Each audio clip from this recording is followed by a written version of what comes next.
Hi, biology students. You have reached the last lesson for quarter 4. Congratulations, and thank you for figuring out distance learning, struggling along with me, and doing the best that you could.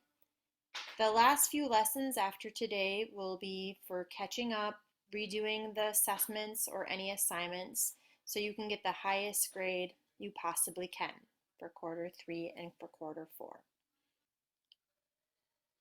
This last lesson is called Punnett square practice.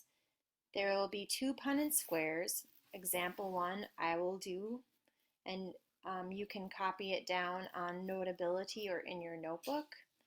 And then example 2 you will do by yourself and copy it down on Notability or your notebook or a Google Doc, whatever you choose, and you'll submit both of these. So one I will give to you, I'll work with you during this video, and the second one you will figure out on your own, and that'll be it for your last assignment. Just a reminder, a Punnett square is to try to figure out what the babies or the offspring might look like. So it's calculating the probability, the percent chance. So to do this, we have our example 1. It says that brown fur is dominant over white fur. We remember that word dominant means capital letter. So we know that brown is dominant, white is, the other word is recessive. So what we're going to do is list the genotypes for brown fur. All right, so I'm going to choose any letter. It doesn't matter the letter. I'm going to choose B because that's the first letter of brown. So if you have brown fur, we know that you need a capital letter. So my genotypes have to have a capital letter in it. So I'm going to put a capital B, and the second letter could either be a capital or a lowercase. So there's one genotype, 2 capitals, 2 dominant.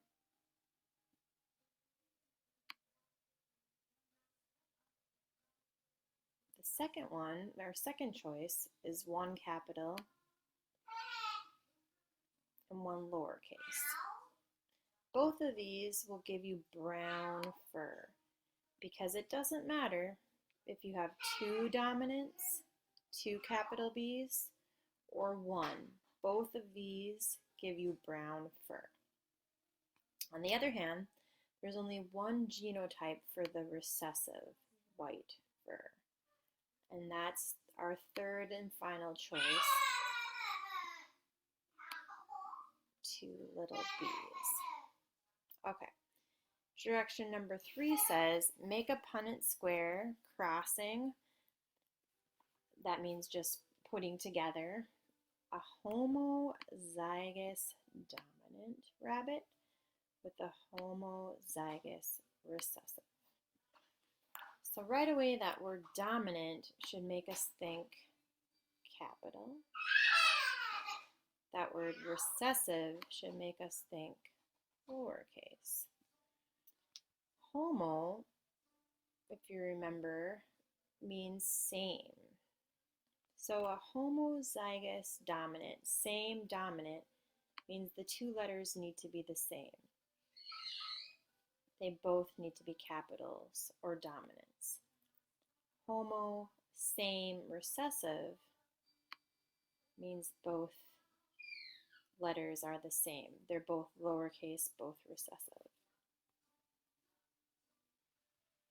It doesn't matter which one goes on top and which one goes on the side because you'll get the same answers no matter what. But I'll just put the first one, 2 big B's, here.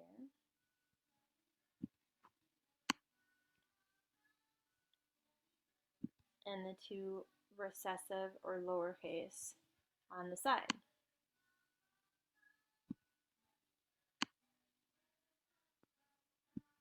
All right, so if you remember from last lesson, all you need to do to fill in our 4 boxes is look at what's on top and what's to the side. But I always put the dominant or the capital first. When you take math and you do a strategy like this, that might be different, but for biology and Punnett squares, put the capital first. There's my big B. There's my little b. Can you figure out what the other 3 boxes will look like?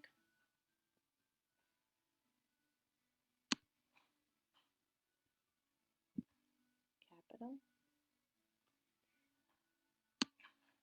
lowercase,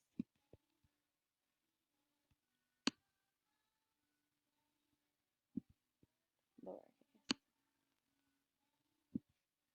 capital, lowercase. What do you notice? All 4 boxes are the same genotype, the same letters. So our next question says, what are the possible genotypes of the offspring? Include the percent.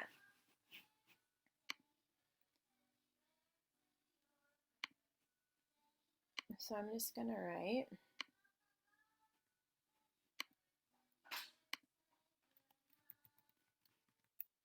whenever you do this step, so when you do your practice, you're going to write down all 3 genotypes, even if they didn't show up in the boxes.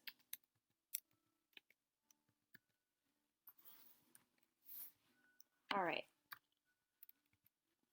What's the percent chance or probability that the babies would have 2 big B's?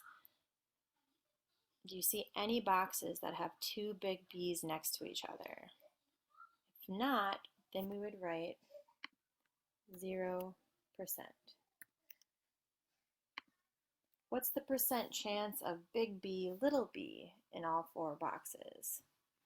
There's 1, 2, 3, 4 out of 4 boxes. So that gives us 100% chance. How about, did a typo there? 2 little b's. Any boxes with 2 little b's? There aren't any, so we would write 0%. So the last question says, what are the possible phenotypes? And if you remember from your vocab, genotypes are the genes. You always have these 3 choices. It doesn't matter what the letter is. It could be B, E, whatever letter of the alphabet you want to choose. But phenotypes are going to only be 2 choices. So to figure that out when you do this by yourself, you'll just look at the first sentence, the problem I give you. It says brown fur is dominant over white fur. So the choices, the variation in the rabbit is brown or white.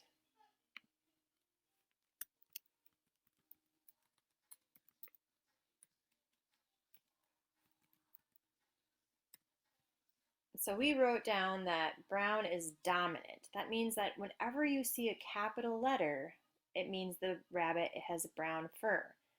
In order to have the recessive, you need to have the 2 lowercase letters. So if we look at our 4 boxes here, none of them have 2 little b's, and all of them have at least 1 capital. This is called heterozygous, when you have 1 capital and 1 lowercase. Hetero means different. So they're all heterozygous. They're 100% big B, little b, which means that 100% of our rabbits will have brown fur. And there's no chance, no probability at all that a parent with 2 big B's, homozygous dominant, and a parent with 2 little b's, homozygous recessive, would have a baby that has white fur. So that's it. You're done. So for you, For your last assignment this quarter, you will do example 2. I'll just read through it to make sure I can explain anything that you might find confusing. The example says, it is dominant to have unattached earlobes. And I put the letter E there so you can use E's for this example instead of B's. Complete a Punnett square for two heterozygous parents. Include the percent chance for each genotype and percent chance for phenotype. So just like we did for the example here, here's the percent chance for genotype, here's the percent chance for phenotype. The parents will be the same because it says two heterozygous parents. So you just have to remember what heterozygous means. I just said it a couple minutes ago or a minute ago. Writing one parent here, one parent here, fill in the boxes, genotype and phenotype percentage. If you would like more help, email. Otherwise, you can look at the video from last lesson where I go through another example of Punnett squares and submit both the one I did today and this one. You can write it on notebook paper, write it on Notability, or on a Google Doc, whatever you choose, and submit it. And please let me know if you have questions.